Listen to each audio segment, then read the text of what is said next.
Hitting a fitness goal is tough at the best of times, but when you also have to contend with the winter blues, it can feel extra challenging. So I wanted to share my top tips on staying motivated through the next couple of months as we wait impatiently for some longer, warmer days. In fact, these top tips apply any time of the year, so hopefully you can take something away from today and apply it all year round. So whether it's your first 5K or your first marathon, or you simply want to stick to a new regular routine of getting out with your dog, here are some ideas that I have that work for me to help you stay focused on your goal. So, number one, and most importantly, believe you can do it. I think half the battle is getting started, and having belief in yourself is really, really important. So if you haven't already, I would set your goal, but make sure it's achievable and realistic. If you have a busy lifestyle or you work unconventional hours, don't put extra stress and pressure on yourself. Plan your goal around this. Everyone's different and everyone has different preferences for when they want to do their training. And you can mix it up each week as well, so there's no set rules either. So that's my first tip, believe in yourself. My second tip is write your goal down. But don't just write the ultimate goal down, break it down into bite-sized chunks so it's more achievable.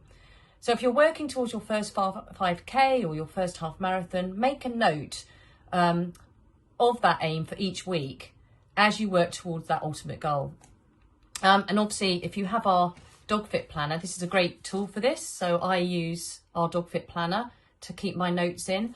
But as well as writing down your sessions, you should be writing down other aspects like how you're feeling, what the weather was like, what the train was like, what you ate, for example, because it's really useful to look back and reassess it. Because like you say, you can have an off day or you can have a really great day. So it's really good to know what drove the results.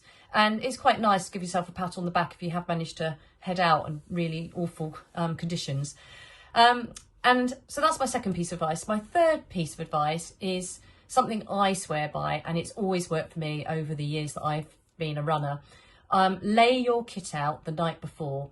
So then it's the first thing you look at when you get up. So you put the kit on, you've got no time for procrastination. And even if you exercise later in the day, still put your kit out the day before. My fourth tip is reward yourself for a job well done. I'm not just talking about achieving your main goal, but some of those smaller targets that you've already broken down.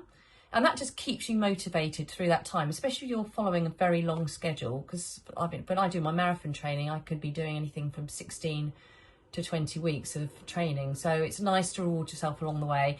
And it doesn't have to be something really calorific. It could be a new running top or a new book that you really wanted to buy.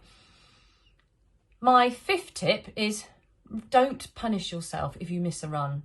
We all have that pressure when we start out in the new year with new goals and feel that we've got to hit every target along the way. You're only human, life gets in the way. We can't always stick to our goals.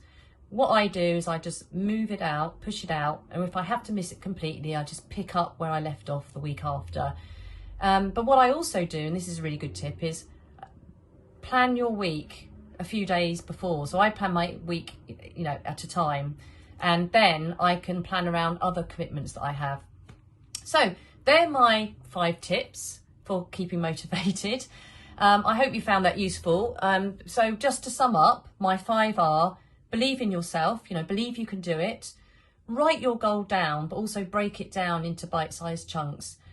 Lay out your kit the night before, so it's all ready for you. You don't have to overthink it. Give yourself rewards along the way, and a special reward at the end when you hit that big goal.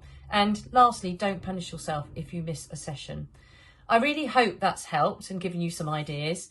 Do also check out our podcast, Talk Canicross. We've had an excellent podcast with dog fit trainer and personal trainer Kat Batson just recently, and she talks all about setting goals and sticking to them, and has plenty of ideas. So yeah, do take a look at that.